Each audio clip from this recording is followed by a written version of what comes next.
Hey everyone, I'm Asia Dang, the founder of Masterplan, and let's talk about goal setting. At Masterplan, we really like to focus on short-term goal planning by using the quarterly goal planning system. I believe that breaking down your longer-term goals into short-term goals and tasks will not only help you accomplish those goals easier, but also give you the confidence once you do accomplish those goals to dream bigger, which is what we want. We love to hear it. It's time to work on our quarter 3 goals, or whenever you're watching this video, whatever quarter you're in, it's time to work on those goals. A beautiful blank quarterly goals page. We love to see it. Okay, so where do you start in building not only your quarterly goals, but just your goals in general? First, you need to identify your one goal that you want to accomplish. So what we're going to do is we're going to go back in our Masterplan planner and go to our goals page. No matter when you get your planner, whether it's in the beginning of the year or in the middle or at the end, this is the goal, this is the page that you want to work on first, because nothing else can happen in this planner unless you do this first. And then depending on where we are in the year, you either pick your 6-month or 3-month goal or 1-year goal. So we are halfway through the year. I'm looking through my goals. It's actually really cool to look back at your goals if you're able to set them in something tangible like this or see them visually and just see what you've accomplished. So at the beginning of the year, my 3-month goal was to finish my sinking fund, which I did, is to read more, which I'm doing, to develop an upload schedule, which I did, to successfully launch Masterplan, which I did. I don't know if we can call it successful because it was a little messy, but we did it. And then my 6-month goal was to travel more, which we went on our first road trip, which was cool, was to learn graphic design. I did that, and then I decided to hire a graphic designer, so we'll count that as a goal accomplished. And then for the 1-year goal, so these are the goals that I have left to accomplish in the year. Buy a house, can't really do that within the next 3 months, so probably not going to work on that. Another goal that I had for the year was to take my dogs to dog training, which I probably could do that, but it's not something that'll improve my life significantly. So while it is still a goal, it's not something that I really want to concentrate the next 3 months doing. And then road trips, again, I do want to accomplish them, but I feel like summer might be a little busy with work. We're hoping.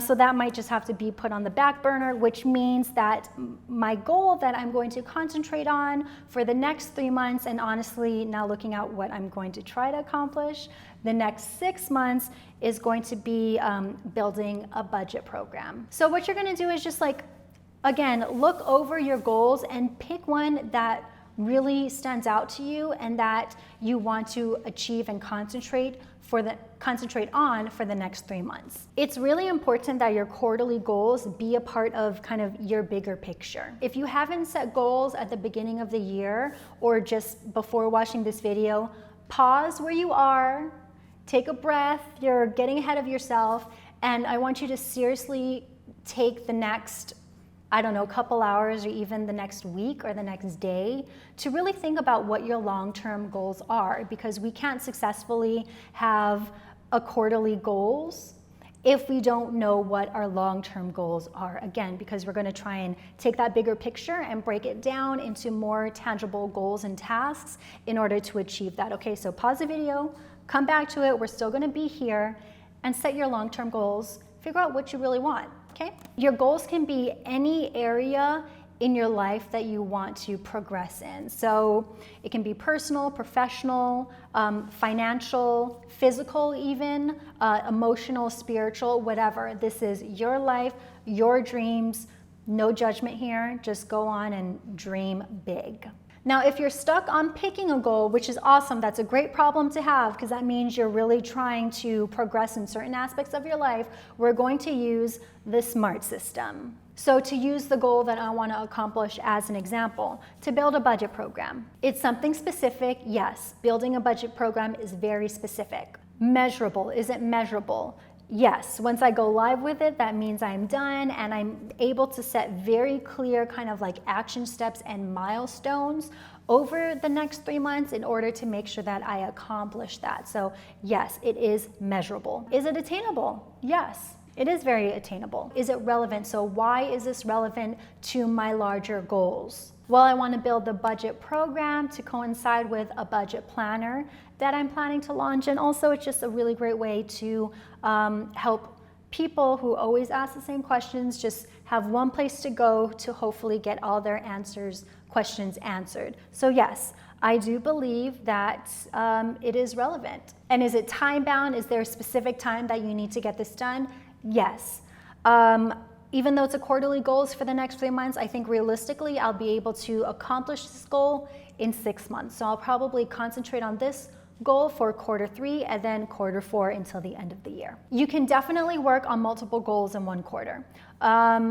But I have found that when I'm able to fully concentrate on one larger goal, it's just easier for me to accomplish. But if maybe your goal is to like read more, get more exercise or do more hikes now that it is summer, and I don't know, increase your income by a certain amount. I feel like those 3, if you wanted to do some sort of mix of something like that, you could definitely do that in one quarter together. But you really just need to think how you work the best. For me, having too many things going on in my mind gives me anxiety. So I like to focus on one thing, but if you're able to multitask on different goals, then definitely go for that as well. So I found my quarterly goal, which I'm going to now write down in Q3, which is to build my budget program.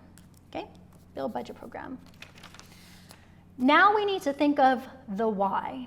Why is this goal so important to you that you will spend the next 3 months focusing on this goal or goals? I say this all the time when it comes to financial goals. What is the reason you're going to be so laser focused on getting out of debt, buying a house, fully funding your emergency fund, that you'll stop at nothing to complete it?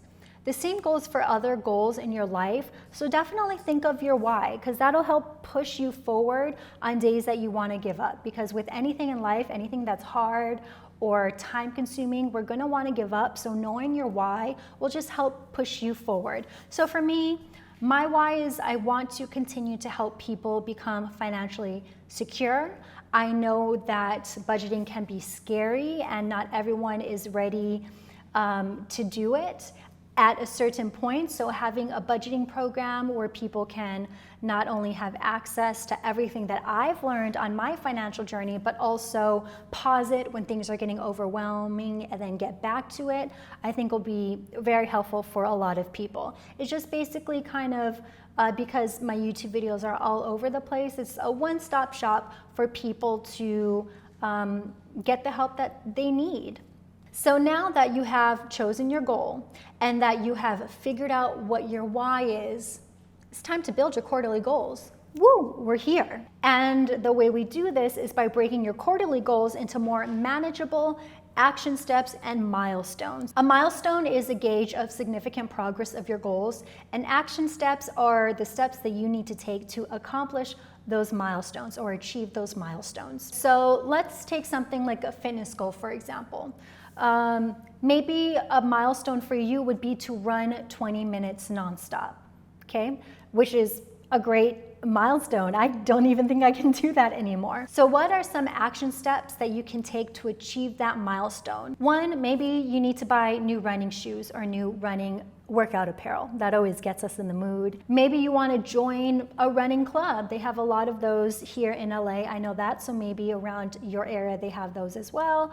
Or maybe it's just like going through a jog 3 times a week after work, etc. Those are the 3 action steps you can take to achieve your milestone of running 20 minutes. So as you can see, kind of like the whole belief of my system is figure out your dream goals, break it into smaller pieces. Figure out those smaller pieces and break them into even smaller pieces, because I promise you when you do that, you will accomplish every goal that you set for yourself. Okay? Also, that being said, it's really important that you're flexible with your goal setting, because no matter how hard you try to stay on schedule, something inevitable that's out of your control will happen that'll, sidestep you a little bit. So for instance, back to my Q2 goals.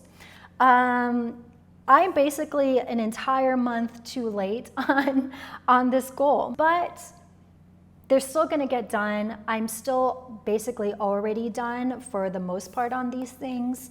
You just have to be patient and just know that life gets in the way sometimes, and that it should not deter you or get you frustrated from achieving your goals still. So with all of that being said, let's start planning.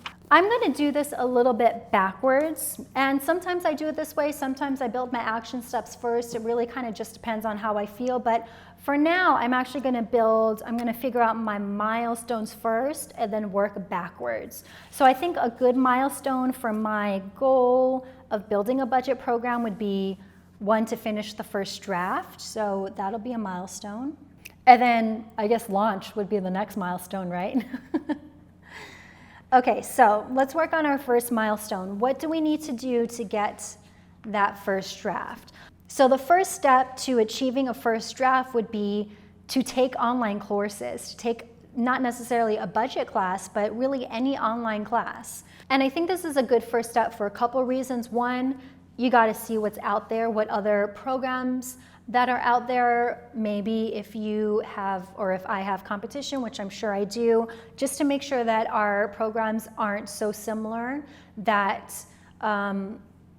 basically I want to be able to provide something else, something that someone else hasn't. So I am actually currently taking a investing online course from Dumpster Doggy, aka Amanda, and I really have been liking her investment course. I'll go ahead and link her course in the description box, but why I like it is because she's hilarious. Like, she is so funny, she swears, she's like my kind of girl. So, that's something that I'm really drawn to. But I'm also gonna take, I know one of the vloggers that I have takes a vlogging or sells a vlogging course, and even though I know how to vlog, it's just gonna be really interesting for me to see how she built it and what she talked about, and maybe what I think I would wanna add to the program if I were her, and yada yada. And then I think maybe I'll take a gardening class. I know Master Class has an online course for gardening that people love. So it's also seeing the variety of content out there. Masterclass is going to be something that is higher quality, while the vlogging course is probably not going to necessarily be a lower quality, but not as high of quality as Masterclass. So it's just kind of seeing the variety of courses that are already out there, and what works and what doesn't, and what I would want to add to my program to make it the best program out there, if we're being honest, okay? Now, the next step would be to start building the program. And this is step 2 in achieving the first draft. So build program. I guess, how do I do that? I don't know, actually.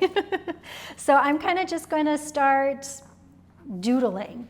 You have to pick topics. I have to pick the topics that I wanna talk about. I wanna keep things, relatable and fun, and share my story, because I think that just always makes things more engaging. And I guess also ask people who I know have built programs for advice about what they wish they knew, about how they built it. So someone like Amanda, Dumpster Doggy, I feel like I'm comfortable enough with her, and she seems really cool, that I could reach out to her and ask how she built the program, or what advice to give me, any advice that she wished she had on my program building journey. So ask advice. And then ask advice from not only people who build programs, but also people who have taken programs. So what do people love? What do people hate? What do people wish that they had more of? All that stuff.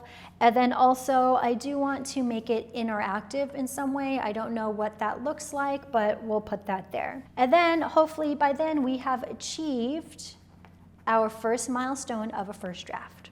And that will probably bring us to the end of quarter 3. Yeah, like I said, this quarter, my quarterly goal will probably expand from 3 to 6 months, just because I feel like it's a little bit more intensive than my other goals for the rest of the year. But even though I don't anticipate completely finishing my quarterly goal this quarter, we're gonna still plan it out, just so I have it ready for next year or next quarter and can map up the steps. So after the first draft is done, we're gonna test it out, okay? You know me, I love testing out things that I build.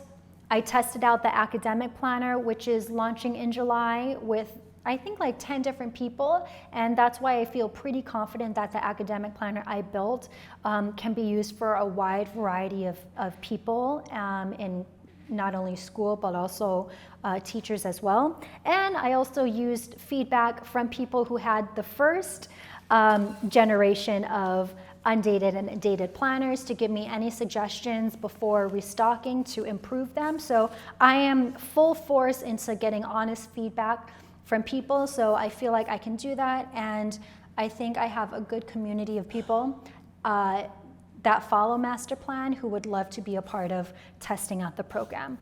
And then while the testers are testing out the program, I think step number 4 would be to build a budget planner. I know that has been asked for by a lot of people, and building a budget planner I think will be pretty actually easy for me to do. So send to Emma. So Emma is the graphic designer that basically puts my pen and paper ideas for a planner into an actual physical planner that you see here. So she'll definitely get it after I build it, and then we'll do feedback, do another round, and then manufacture, and then launch.